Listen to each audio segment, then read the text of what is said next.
میرے نبی نے فرمایا کہ جب لوگ جنت میں جا رہے ہوں گے، اویس بھی جا رہا ہوگا، دروازے کے قریب اللہ فرمائیں گے باقی سب کو جانے دو، اویس کو روک لو.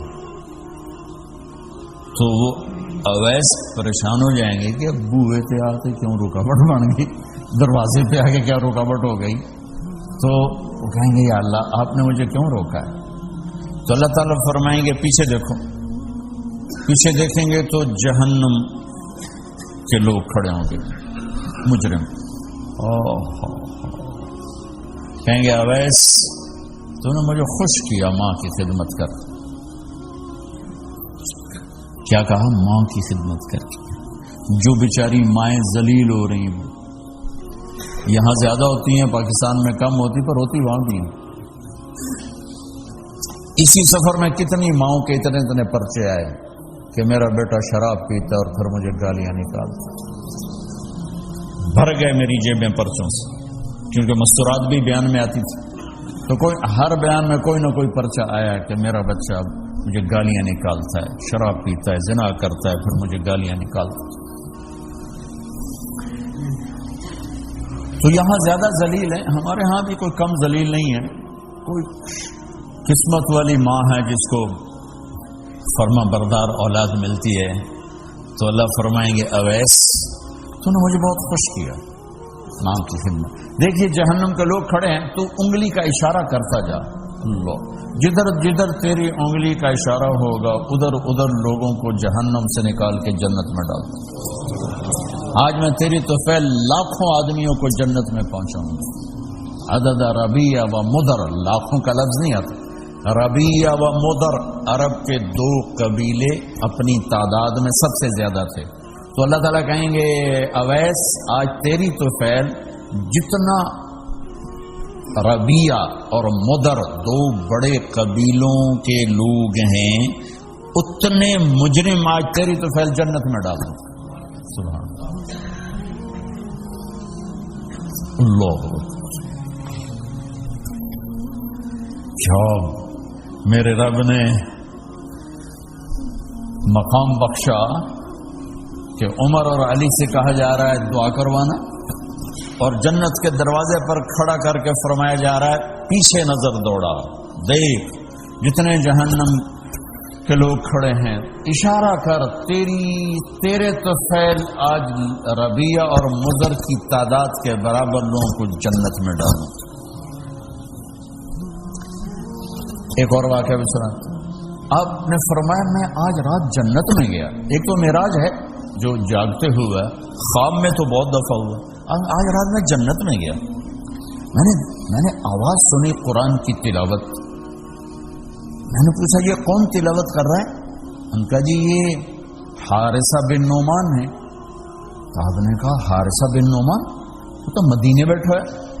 دیکھو آپ کو سنانے کے لیے مائک لگا ہوا ہے اوپر، تھوڑے سے لوگ آپ، اور حارثہ کی آواز جنت میں جا رہی ہے اور وہ مدینے بیٹھے ہوئے ہیں. 7 آسمان پار کر کے آواز جا رہی ہے. کیسے پوری جنت میں اس کی آواز کیوں آ رہی ہے؟ کہ یا رسول اللہ انہوں نے ماں کی ایسی خدمت کی ہے کہ اللہ تعالیٰ نے خوش ہو کر کہا ہے حارثہ جب قرآن پڑھے ساری جنت کو سناؤ، ساری جنت کو سناؤ. اچھا کیسی خدمت کرتے تھے؟ ماں کی کیسی خدمت کرتے تھے؟ ان کے کپڑے بیوی سے نہیں دھلاتے تھے، خود دھوتے تھے. ہم لوگ اپنی بیویوں پہ ڈنڈا چڑھا کے کھڑے تھے، میری ماں نے کپڑے دو، میری ماں نے روٹی پکا، میری ماں نے چائے بنا کے دے. آپ کی بیوی کی ذمہ آپ کی ماں کی خدمت نہیں ہے. میرے ذمہ میری ماں کی خدمت، میری بیوی کے ذمہ میرے باپ کی خدمت نہیں ہے، میری ماں کی خدمت نہیں ہے، میری بہن بھائیوں کی خدمت نہیں ہے. لیکن یہ بر صغیر کے معاشرے کا ظلم ہے کہ آنے والی بچی ٹکڑے ٹکڑے ہو جاتی، پس کے رہ جاتی، اور ایک ظلم و ستم کی چکی میں وہ قیمہ بن جاتا ہے. ساس کا ظلم، سسر کا ظلم، خامد کی بہنوں کا ظلم، بھائیوں کا ظلم، تانے بولیاں. اس بیچاری نے بچے کیا پالنے ہیں، وہ تو روتے روتے زندگی گزار دیتی. میرے ذمہ ہے ماں کی خدمت، میری بیوی کے ذمہ نہیں ہے. پوچھو مفتیوں سے. ماں کے لیے کیا کرتے تھے؟ سالن خود بناتے تھے، آٹا گوندتے تھے، روٹی پکاتے تھے، پھر تھالی میں پلیٹ میں رکھ کر ماں کو سامنے بٹھا کر خود کھلاتے تھے، کھلاتے بھی خود تھے، اور ماں کو تیل لگاتے، کنگھی کرتے، جوئیں نکالتے، اور کبھی اماں کوئی کام کہہ دیتی اور سمجھ میں نہیں آیا تو یہ نہیں کہتے تھے ماں جی کیا جی، اپنی بیوی کو باہر بلا کر کہتے ماں جی نے کیا کہا ہے مجھے سمجھ میں نہیں آیا۔ ایک دفعہ موسیٰ علیہ السلام نے پوچھا یا اللہ میرا جنت کا ساتھی کون ہے؟ تو موسیٰ علیہ السلام نے فرمایا فلاں کسائی تیرا جنت کا ساتھی۔ تو موسیٰ علیہ السلام تھوڑا سوچ میں پڑ گئے کہ کسائی تے موسیٰ دا جوڑ کے میں بیٹھ گئے، فلاں مجاہد، فلاں عالم، فلاں ولی اللہ وہ تیرا جنت کا ساتھی، کسائی تیرا ساتھی۔ تو موسیٰ علیہ السلام نے پتہ پوچھا اور پہنچ گئے۔ تو وہ گوشت کی دکانوں میں ایک دکان اس کے بھی تھے، میں بٹھا چوکڑی مار کے تے اپنا بیچی جاندے تھے، ٹکی جاندے۔ کوئی موسیٰ علیہ السلام کو اسپیشل چیز نظر نہیں آئی۔ جب شام کو وہ چلنے لگا، جب وہ اس کا گوشت ختم ہو گیا تو اس نے ایک ٹوٹا تھیلے میں ڈالا اور چل پڑا، موسیٰ علیہ السلام بھی ساتھ چل پڑے۔ وہ گھر پہنچا تو موسیٰ علیہ السلام نے کہا میں آ جاؤں؟ کہا جی آ جاؤ۔ اس نے وہاں جا کے کیا کیا، بوٹیاں بنا کے ہانڈی چڑھا دی، پھر آٹا نکال کے گوندھا، اس کو نرم ہونے رکھا، سالن تیار کیا، پھر روٹی تیار کی، ٹرے میں رکھا۔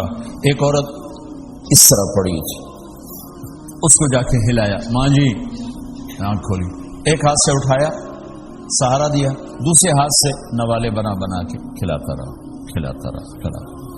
تو اس نے یوں سر ہلایا کہ مطلب میری بس، تو اس کا منہ صاف کیا اور اس کو سہارا دے کے لٹانے لگا تو کچھ بڑبڑائی۔ موسیٰ علیہ السلام ذرا فاصلے پر تھے، سن نہیں سکے کیا کہا۔ موسیٰ علیہ السلام نے فرمایا میرے بھائی یہ کون ہے؟ کہا جی میری ماں ہے، اور میں جب صبح جاتا ہوں نا کام پر تو اس کے سارے خدمت کر کے روٹی پانی کھلا پلا پھر میں جاتا ہوں، پھر جب شام کو واپس آتا ہوں تو پہلے میں اس کی یہ خدمت کرتا ہوں۔ بیوی سے نہیں کہا، خود کیا۔ ہم اپنی بیویوں کو کتنا ذلیل کرتے ہیں، اور 99% جو ساس ہے وہ نیگیٹو ہے اور ظالم ہے۔ 99% ساس نیگیٹو ہے اور ظالم ہے، اور ہمارے بچوں کو ہوش نہیں کہ میری ماں ہے، میری ماں ہے۔ ماں کی وجہ سے بیوی کو تباہ نہ کرو، اور بیوی کی وجہ سے ماں کو تباہ نہ کرو، اس میں بیلنس کرو۔ بیوی کے عشق میں ماں باپ ذلیل نہ ہو، اور ماں باپ کے عدم میں بیوی ذلیل نہ ہو۔ یہ دونوں نوحے میں سن رہا ہوں، اس لیے بول رہا ہوں، دکھ سے بول رہا ہوں۔ کہا جی میں شام کو پھر اس کی خدمت کرتا ہوں، اب بچوں کو بعد میں دیکھتا ہوں۔ کہا اچھا یہ بتا یہ کیا کہہ رہی تھی؟ لٹا رہے تھے۔ کہنے لگا جی بس ماں جو ہوئی جب بھی خدمت کرتا ہوں تو کہتی اللہ تجھے جنت میں موسیٰ کا ساتھی بنا۔ میں تو جی کمی کسائی تے موسیٰ کلیم میرا دکی جوڑ ہے۔ میں کہا پترا تیرا جوڑ بنا چھڑے تیری ماں۔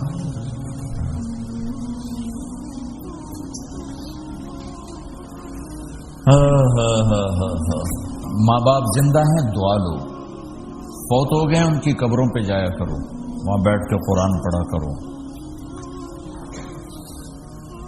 جو بچہ پڑھے گا وہ اتنا طاقتور ہو کے ماں باپ کو لگے گا، اگر وہ فوت ہو چکے ہیں، زندہ ہیں دعا لو، مر گئے ہیں ان کے لیے ان کی قبر پہ نہیں جا سکتے ہو، یہاں کی زندگی بہت تیز ہے، کبھی تو جایا کرو، کسی ویکنڈ پہ چلے جایا کرو، کسی اتوار پہ چلے جایا کرو، کسی ہفتے کو چلے جایا کرو، مہینے بعد 2 مہینے بعد، سال میں ایک دفعہ سے، کہ یہ ان کا حق ہے، ان کا حق ہے۔ اور ابن القیم رحمۃ اللہ علیہ نے ایک واقعہ لکھا ہے کہ عبداللہ بن مطرف رحمۃ اللہ علیہ نے خواب دیکھا کہ قبریں پھٹیں اور لوگ نکلے اور کوئی چیز ایسے اٹھا رہے ہیں، ایسے اٹھا رہے ہیں، ایسے اٹھا رہے ہیں۔ ایک آدمی نکلا اور جا کر ایک درخت سے ٹیک لگا کے بیٹھ گیا۔ یہ اس کے پاس جا کر کہتے ہیں بھئی آپ کون لوگ ہو؟ وہ کہتے ہیں ہم ایمان والے ہیں۔ کہ یہ کیا ہو رہا ہے؟ کہ جو رشتہ دار ثواب بھیجتے ہیں یہ وہ اکٹھا کر لیں. کہ تم کیوں نہیں اکٹھا کر رہے ہو؟ کہ میرا بیٹا حافظ قرآن ہے، ایک قرآن روزانہ ختم کر کے مجھے بھیج دیتا ہے، تو میں نے پرچون دی لوڑ نہیں رہ جاندی، میرا تھوک دا کام. کہ تیرا بیٹا کیا کرتا ہے؟ کہ اس کی مٹھائی کی دکان ہے بازار میں. آنکھ کھل گئی، صبح ہوئی تو پہنچ گئے، بازار کھلا، دیکھا تو ایک نوجوان بیٹھا ہوا اور مٹھائی بیچ رہا اور ہونٹ ہلیں. پہلے اس کو نہ چیک کرتے رہے، پھر اس کے پاس آئے، بیٹا تیرا نام کیا ہے؟ وہی نام تھا جو خواب میں سنا. یہ کیا پڑھ رہے ہو؟ کہ جو قرآن پڑھ رہے ہو. کتنا پڑھتے ہو؟ ایک ختم روزانہ پڑھتے ہو. کیا کرتے ہو؟ کہ والد کو ایصال ثواب کرتا ہوں. کیا اتنی مشقت کیوں اٹھاتے ہو؟ کہ وہ میرے لیے بہت کچھ چھوڑ گیا، میں چاہتا ہوں میں بھی اس کے لیے کچھ حصہ بنتا رہوں.